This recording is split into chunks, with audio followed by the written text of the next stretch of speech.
Hey, Decathlon Gamer, and welcome back to PCM23 Lions. This is episode 97. We set off phasing through walls, but we are on a team time trial today. You know me, I can't pass up a good team time trial and a opportunity to make progress. 85 is not as hard as I want to go with this one, though, so we're going to back off a bit to, let's say, an 81 to start out, and we'll see how we're doing with that. The goal, the objective today is to keep Sammy Arab in red, if possible.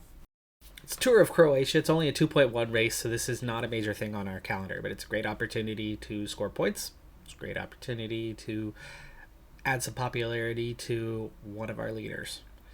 He's already helped himself in that case a little bit by going out in the previous stage, stage 4 of 6 at the Tour of Croatia, and winning the mountain climb and taking the leader's jersey. He's got a half minute over the second place guy. He's got more than a minute over the third place guy.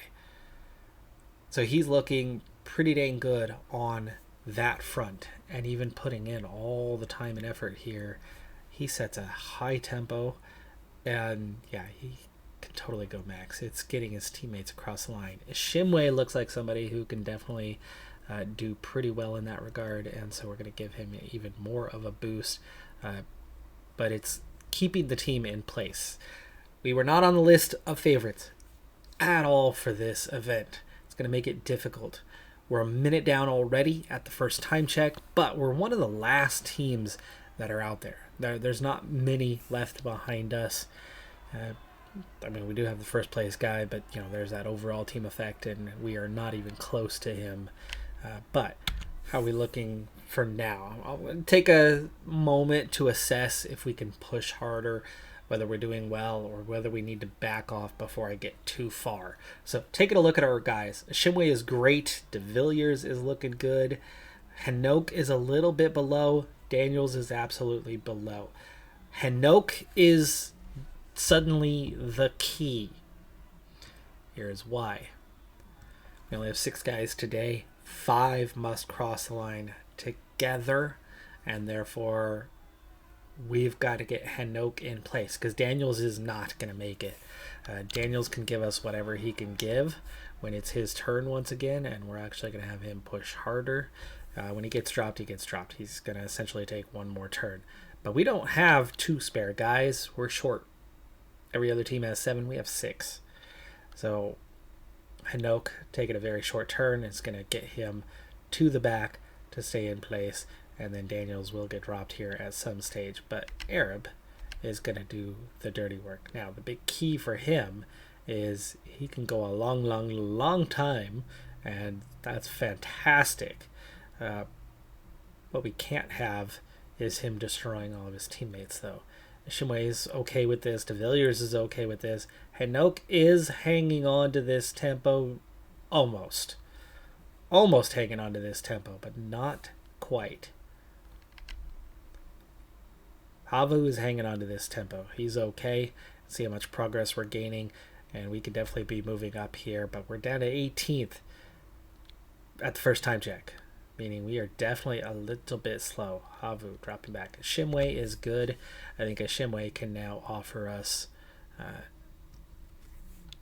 a very advanced level, but Hanoch is not hanging on to it. Hanoch, time to drop back, bud. Get out of the mix. Daniels is done. De Villiers needs to come forward on the next one. And we now need to preserve Hanoch, who is not keeping up with this pace. 13th, 2:19 down. Still losing time on the fastest teams, and quite a bit of it. Hanoch, not supposed to be taking a turn, finally decides he's going to drop back. That was him being near the front. From now on, he will stay to the back. How he's behind a Shimway, though, I do not know. Or how he's ahead of a Shimway, that is. Daniels is long gone. Daniels is well behind us. But Hanoch is looking like he's not going to make it to the end. Which means our pace is too fast for the team time trial. Just a little bit. Arab in particular needs to back off. Havu's okay. He's not very good. But this is all about Hanok, who again is not supposed to be in the mix here. He's not supposed to be rotating. He's supposed to just hang on. But as we have 1K left, Hanok is now running into that last little bit of energy. And we're going to cross the line with Hanok. We got him here. We got him here. And that's 9th. Now, that's not going to hold. But that was good tempo. We didn't lose time in that last check. We just got our last guy there. But now it's time for everybody else. The unfortunate thing is we did lose 2.5 minutes to Archaea Samsic. Everybody else already immediately goes at a minute 41. I'm not sure if we're going to be in the leader's jersey after this one, but we certainly did a lot to help the cause, because we were nowhere near the favorites list. This still might be outside of the top 10, but we've certainly moved up the order quite a bit with that effort. Nelro, the only other team that put in a good time. Cofidis, a good half a minute better than the others. So 3 teams put in decent time. Otherwise, we held that 2.5 minute gap. This is going to keep us probably podium-ish. No, 4th. I said ish. I guess that is ish. 4th place now in the standings, Cofidis, with a top 2 now with 1 stage left. I'm not sure if that's one that I can step up to do something on, but either way, Arab's going to help us score some okay points from this one. He does have the climber KOM from that big mountaintop finish. Final 60 kilometers of the race overall, and it's not so simple and straightforward, even though it nearly is. Relatively flat, hardly a bump in the road. We just went through the only King of the Mountains points of the day, which secures Arab the King of the Mountains jersey. But can we improve his position? Well, there's 3 short little climbs here at the end. As we get into the final 30K, I'm going to start to slow down. We just caught the breakaway, so the breakaway is not a threat. Our 6 riders are at full strength. Daniel's on a -4 is very weak, but outside of that, team looking really strong. Arab's on a fitness peak. That's why he's had really good race day condition bonuses. We don't have low motivation with the riders any longer, so there's a lot of guys preparing for Il Lombardia, happy, relieved about the end of the season, or have raced enough. I don't know what the case is, but cobbled climb for the last 3. It's going to depend on how severe the cobbles are, but Arab with a +5 looks really good. So we're going to be aggressive. We're going to go for it, and we're going to see if we can't drop any of those top 3 riders. Actually, speaking of, we're going to want to see who they are and what position they're in. So let's take a look at the top 3 in the general classification. We'll just put that on permanent display and see what we've got. So Lombard is the overall race leader now. He's got a 61 cobble rating. Only a 68 on the flat. He can climb decently well, though. That does make him vulnerable. Not guaranteed to lose anything. Even worse as a rider. Richter, install Madsen is 5th. He's not cobble rated. Jay Healy is 8th overall, not cobble rated. There's a lot of guys around us that are not good on cobbles, and this could be a real opportunity. Felix Gall's a little bit better off, but he's only 6th. For Arab, with his +5, 71 cobble rating, as in decent, flat, 71, decent. Stamina's 85, and +5, 4, 6 to all the climbing ratings means he could win the stage today, gain 10 seconds. Could we get separation over those other guys? The classification is sprint with moderate cobbles. Could be an opportunity for us. 16K to go. We're about to hit the first one. Kind of tempted to take off the moment we get through the first one, and for now, go hard to hold position. I'm also tempted to get a move on early. You know what? No, we need to get a move on early. Let's go with Daniels first. He's so weak in the cobbles, he's not going to do much on the first one anyway. Hanok is to follow. And then Havu is a strong cobble guy, but not much of a climber. And then we're on to our 3 leaders. Shimwei is strong, but he's 33rd overall, so we're going to have him go after Havu. De Villiers is punchy. is placed 20th overall. We might have to swap him and a Shimway depending on how things are going, but let's get a move on. Daniels is a little bit down the line here, so can we even get through this mess of a crowd? Not very well.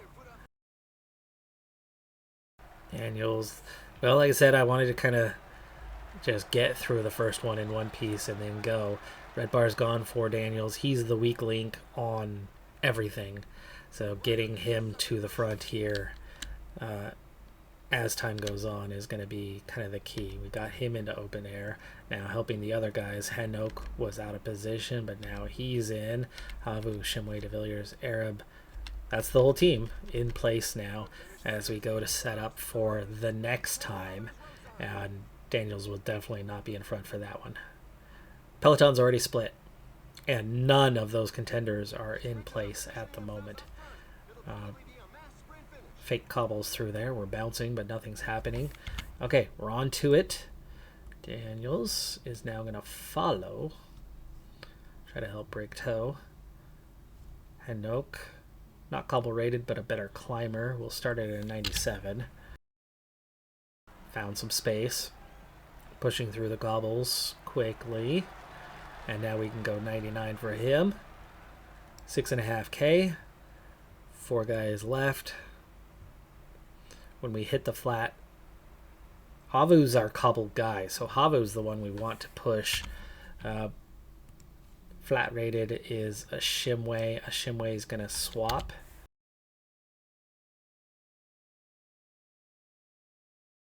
Arabs caught behind a little bit. We got swamped in just a little bit by some of these stronger guys. Lombard is here, but most of the guys are there. 2.5K, a Shimway sprinting. 1.7K, Havu sprinting. Crazy left turn there. Havu with the lead out. Now De Villiers. Arab's still in place, but we're not in position to get the win. Berta Messo, he's only a 65 cobble rated. How did he... And he's not punchy. He's an 80 sprinter. But will he fade rapidly? De Villiers pushing through the crowd, leading out Arab. Not going to get the top 3. Oh, come on.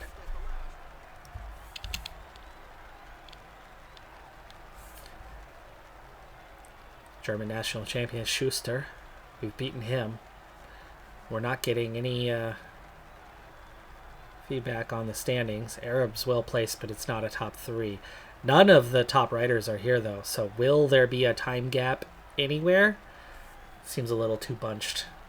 Seems a little too bunched. I don't think any of the top 10 are going to end up losing time. We gave it a go. Couldn't get separation. Yeah, same time, all the way down. Hardly a rider. 5 guys lost time today was all. That was sad. I was hoping that there would be some separation, but we do keep a top 5.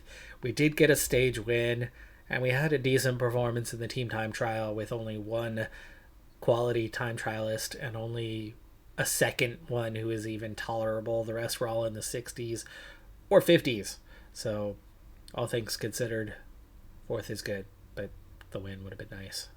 A few updates before we get to Il Lombardia. Roteasir, second major injury of the year when he just recovered. He's raced 1 or 2 days since the recovery, and he's got a dislocated elbow. Mullabron has found a new home in Quachua, 4.5-star World Tour team. In a way, it's a promotion. Also, Havu has found a new home with Iolo Kamate. Also, Iolo Kamate, new home of Johannes Delic. They are World Tour, 4.25 stars. Shimano has renewed as Campagnolo and Specialized. 2-year renewal on that one. 2-year renewal with Shimano. So we're going to keep the same equipment supplier for the next 1 to 2 years. La Vuelta has wrapped up. Of course, we did not ask for an invite to La Vuelta. I knew our calendar was going to be crazy, and I knew it was going to be difficult at the end. Next year, I plan on going for all 3 Grand Tours. But Pellizzari, 25-year-old Umbrian, has claimed victories. So the Italian wins. He's an 80 mountain, 82 medium mountain, and he's won. That's not the kind of rating you expect to beat Pogacar with his 82s across board and 81 time trial. But Pogacar was at the Tour de France and struggled there, so you could tell might have been a bit too much. I think Danny Martinez was there as well. Roglic was certainly there, and Arts. Much easier field than what we had at the Tour. Here, you would think we might be able to get a top 10. Like Brandon McNulty got 7th with a 74 mountain rating. Nielsen Palace with a 76. Globe bit better. Gegenhardt a little bit better. But we could have, from the looks of it, gotten into the top 7 and then maybe competed with Carlos Rodriguez for somewhere around 6th. But how much is a top 10 at this point? Like the number of episodes, the effort, the fatigue. We don't have a multitude of climbing groups. We kind of have one best climbing group, and then we have a multitude of kind of B groups. We're going to need to be a bit more on it if we were to say go for GC in all 3 Grand Tours. It's not happening these days. Now, theoretically, we could take our best GC guys and divert them 2 directions, one to the Giro and then much later to La Vuelta, and maybe go for GC twice, and then have a totally alternative Tour de France team, like say a sprint team, and throw them in the break and go for intermediate, and be competitive in sprints. They're not going to win sprints. They're not going to beat Philipsen, Girmay, and so on and so forth. If we can get them 5th, 6th, 7th in sprints, our sprint team's not strong enough for that, so I'm not sure how we're going to pull that off. But intermediate sprint after intermediate sprint, you go out and get 20 points, and there's 8 riders in the group. We can't do it from the lead, but if we do it and come from behind and just stay in it, the problem is at some stage you attack to go in the break, they're going to attack and go with you, and then they're going to beat you in those sprints. At some stage, they're going to see you as a threat, and the top 2 or 3 contenders are going to latch onto you. The same thing that happened with the Shimway and the KOM. The only thing was we had enough of an advantage that the best way to beat them was to get them to go in the break and then destroy them and then attack, or not attack at all, right? So we'd have to be really careful with those sprinters and manage it. Could be a good alternative, as we're still not suited to compete GC for the Tour. Giro or La Vuelta, maybe. Points jersey, Govacar, 78, 79, Pedersen. Much more manageable. Better opportunity. Pellizzari also won the KOM. Arts won the under 25. Jumbo-Visma took the team classification ahead. National, Bing, and Pepsi and UAE. Has been requested. Now that we're at the end of the season, we have 1 race left. Now's a good time to, at least for our 3 Grand Tours, we'll look at monuments another year. But for the Grand Tours, here's your list of winners. Going back to Hindley, Moss, Pogacar, Roglic, Brambilla, Gaudu, and Evenepoel for the Giro. There's your other podium guys. Philipsen has won 3 straight points jerseys after Girmay won the previous 2, who took it off of Philipsen's back. So the 2 of them have secured the last 6 in a row at the Giro. KOM Evenepoel in the most recent year. Miklic was the young rider with Brambilla a couple previous years. Tour, Vingegaard, Almeida, Gaudu, Vingegaard again, Roglic, Pogacar going back with 1 win following the real ones. Roglic in 23, a retired Landa was on a podium. Leknasu and Petrovic were the others on the podium this year. Girmay getting the points classification, his 2nd time doing so. Philipsen only once, though. Van der Poel got the previous 2. Shimway, there is that confirmation. KOM, our own man, getting 1 of them. And La Vuelta over the years. Pellizzari this year, of course. Miklic, the under 25s guy, getting the double. He won last year, 24 now. Still only a 78. Amazing that he's managed to do that with that type of rating. Ayuso, Gaudu, Martinez, Arnsman, Evenepoel. Evenepoel only 1 Grand Tour. Surprising. Roglic has had 1 since the real ones. Vlasov got one. Pogacar has only had one, right? One tour? No, two Giros. Transfer market is all kinds of dried up. Nothing 5-star remaining. Just 4.5-star guys remaining before you get down to slim pickings of 4-star, which is really low quality these days, even though most of our team is, the guys we are targeting are 2.5, 3-star kind of guys, projects that we bring in. But we're still 33rd. So we have not moved down from where we were on the bubble. We're safe. We are far enough above. Things could change, but it's already 1st of October. We're talking about a week. So we are staying Continental Pro. We're staying in roughly the same spot we were in last year, but the team itself hasn't changed. We got 2 5-star guys and everything else is 4.5. Our top end is the same for now because most of those guys are at maximum or close to maximum levels. It's hard to get that little bit more out of them. Now we've got a few guys with high potential, but they're down the list and they're not immediate leaders, so they're developing maybe slightly slower than they could, and there's not better staff out there to really turn that in another direction. But we keep plugging away, keep growing, and as we get stage wins at the tour, right, that's a couple popularity plus 2s, that's going to start bringing in more riders, and maybe, just maybe, we'll have the points to get a training point for one of the nations because of success, hopefully. Or we just keep trucking, and next year and maybe we do more, maybe we have a little more depth and we push a little bit harder, focus on a couple of key guys for more of the races, build the calendar ourselves, no matter how freaking long it's going to take to do, and that'll push us over the edge. Something I just realized, time. I'm not going to get Il Lombardia into this episode. I'm surprised at how much I've brought when it was just kind of a fill-in, like, team time trial, let's do it.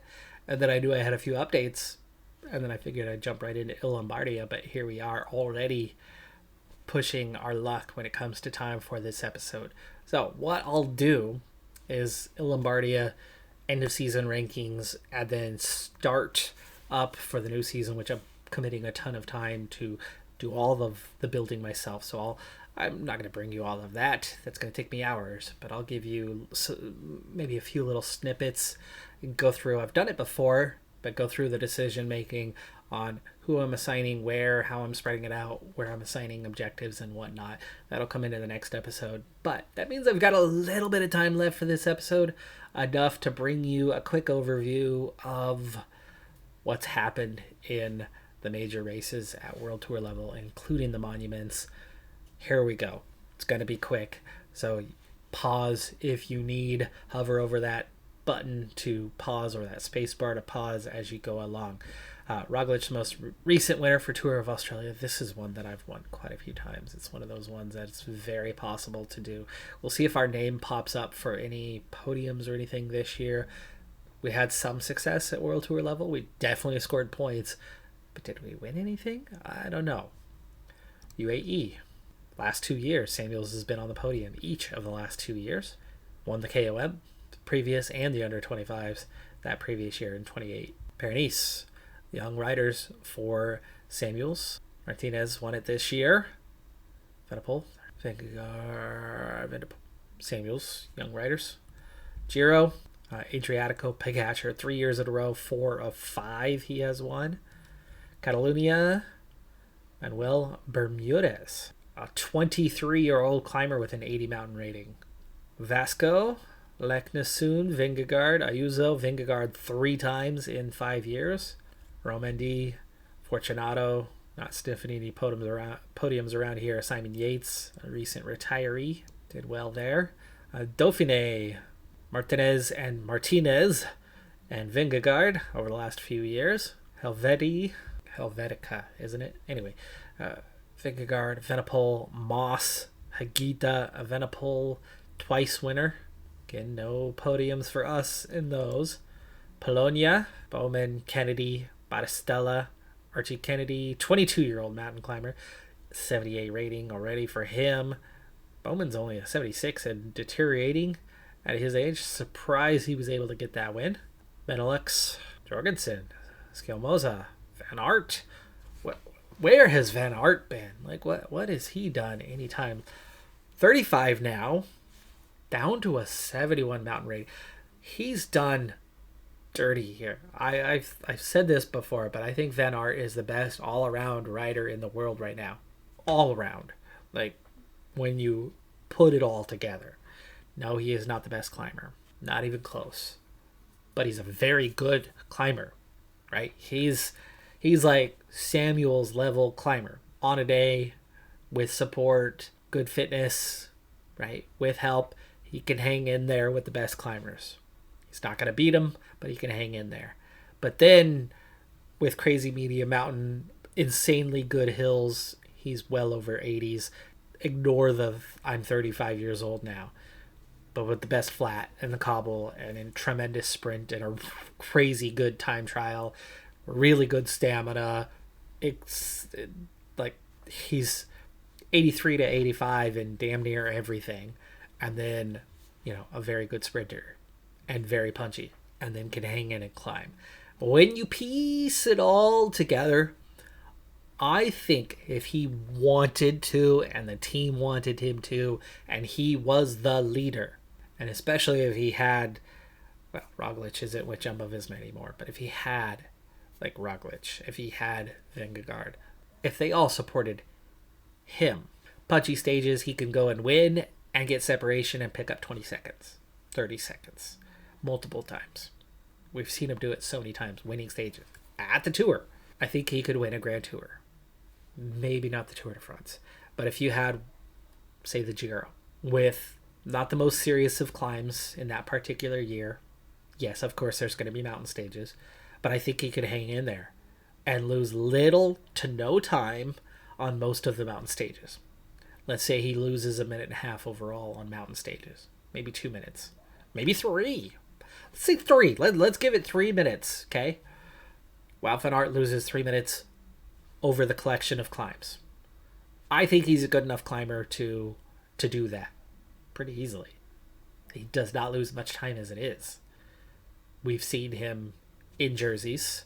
We've seen him hang in there. We've seen him the last guy supporting leaders a zillion times on major climbs. A zillion times is not much of an exaggeration on that. He's been at the front, working his butt off for other guys. He's capable. But let's say he loses 3 minutes of time on climbs. Hard to come back from, unless you're Wout van Aert. Punchy stages. Win, win, win, win. 3 times, 3 stages, 30 seconds worth of time bonuses, and separation on 2 of them. Another 40 seconds, 50 seconds, right? He's gained a minute and a half back on punchy stages. Extremely capable of doing that. Easily. Wouldn't surprise anyone for him to go and win 3 punchy stages and gain a minute and a half. That's what's put him in jerseys many times, especially early on in a race before you get to the major mountains. Then, sprint stages. He can get top 3. He can win points jerseys. He's very capable and has. Wout van Aert, 2023, points jersey, Benelux Tour. So Van Aert goes out, gets top 3s, gets 4, 6, 10 seconds, sprint stage, sprint stage, sprint stage. Intermediate sprints. The right one, team keeps the breakaway away long enough because it's an early intermediate sprint. He goes and competes, picks up another second, picks up another 2 seconds. Consistently grabbing seconds here and there. So on sprint stages, the guy can pick up 20, 30 seconds over a race. Now all of a sudden he's only got a 1 minute deficit. And then you hit the time trial. And he's better at it than damn near everybody on the planet. Easily one of the top 2 to 3 time trialists in the world. So depending on who it is that he's lost that 3 minutes to, most of them he's going to win 2 to 3 minutes on that time trial. There's your win. Guangxi. There's your winners. Classics. Oceania. Caleb Ewan's got a win in there. Omloop Ghent. We had a 2-3 finish on that one this year. Bianchi. Love this one. I'd love to get us onto a podium there at some point. Sanremo. A second place finish this year. Philipsen had 3 straight wins a little while back. Japan. Nothing doing recently. And it's Philipsen. It's Stelai. It's all sprinters. So many the same guys on the same podium. And they do every single one of those races. How do they do that many races? but I suppose it's a little easier if you're a classics rider and your focus is classics and you don't have 21 days of racing 3 Grand Tours. Nix those from your calendar, and it's pretty damn easy to race every single one of those days with the same guys over and over again, and we could easily do that next year if I plan it that way. Van Aert, Van der Poel, the who's who of Vlaanderen, Wevelgem, Matthews got second, or Matthew de Villiers got second to Van der Poel, ahead of Philipsen. Heck of a result there. See, we earned points somehow. Garmai with the win in Flanders. Paris-Roubaix, one of the only 2 events we didn't get an invite to that we asked. Limburg, Flèche Wallonne, Liège-Bastogne-Liège, Frankfurt Classic, San Remo, San Sebastian, that is, sorry. Oh, wait. I didn't figure out how to pronounce that right. Sebastian? I don't know. Hamburg, Plouay, Quebec. That was our little disaster stretch. Montreal. I thought we'd do better with those, but the race day condition was atrocious. Lombardia, still coming up. But there's your previous winners. It's going to be hard to do something there, but I've had a lot of success with Lombardia. It's kind of the one monument that is usually the first one that I'm able to get wins with. Doesn't mean we're in position to do that this year, but we'll try. That's going to do it for this episode. I'm Decathlon Gamer. Like, comment, subscribe, and I'll see you next time. Have a good one. Be safe out there. Bye for now.